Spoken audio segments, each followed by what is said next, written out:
how to fix Steam Cloud Sync error.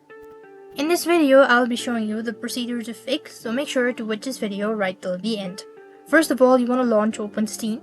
Next, you want to click on the Steam icon from the top right left hand side corner of your screen. From a drop down menu, select Settings, and as you go to Settings, what here you need to do is go to Cloud. Over here, you want to make sure that you've enabled Cloud Set Steam or Steam Cloud. You want to make sure to toggle this button. Once you've actually done it, so close this up and go ahead and locate or open File or go to the library sections. After which, you want to locate the particular game that you're having issue with. Right click on the mouse and go to File Location or Installed File.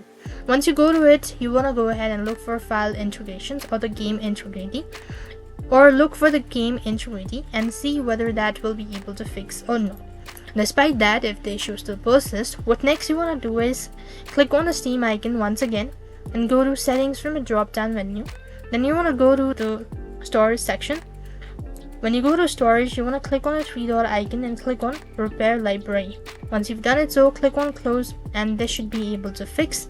If the issue still persists on, you also want to come to the Download section from the Storage.